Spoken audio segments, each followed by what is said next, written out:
নমস্কার, আপনাদের test and বাইটে সবাইকে স্বাগত। আমি আজকে আপনাদের বানিয়ে দেখাবো। তার জন্য আমি টমেটোটা কেটে নিলাম, রসুন, একটা পেঁয়াজ আর অল্প একটু আদা কেটে নিয়েছি।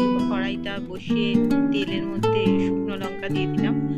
শুকনো লঙ্কাটা যখন একটু ভাজা ভাজা হয়ে আসবে তখন আমি যেইগুলো কেটে রেখেছিলাম পেঁয়াজ, টমেটো, রসুন এগুলো দিয়ে এগুলো একটুখানি সামান্য সাজিয়ে নেব। তাহলে কি হবে, এটা একটু নরম হয়ে আসবে, পেস্ট করতে সুবিধা হবে। এরপরে আমি এটাকে পেস্ট করে নিলাম মিক্সিতে। তারপরে কড়াইয়ের মধ্যে একটু তেল দিয়ে, তেলের মধ্যে সর্ষে ফোড়ন দিয়ে আর দুটো শুকনো লঙ্কা ছিঁড়ে আমি দিয়ে দিই। এবার তার মধ্যে আমি একটুখানি কারি পাতা, তেঁতুল দিলাম। তেঁতুল দেওয়ার পরে আমি তেঁতুলটাকে একটুখানি স্ম্যাশ করে নিলাম। তারপরে যখন এটা একটু ভাজা ভাজা হয়ে আসলো তখন আমি এর মধ্যে একটু কারি পাতা দিয়ে দিলাম। কারি পাতা, তেঁতুল, লঙ্কা, সর্ষে দিয়ে ভালো করে এটা একটু নাড়িয়ে নিলাম। তারপরে এই তেল শুদ্ধ আমি এটা চাটনির মধ্যে দিয়ে দিলাম। একটু নাড়িয়ে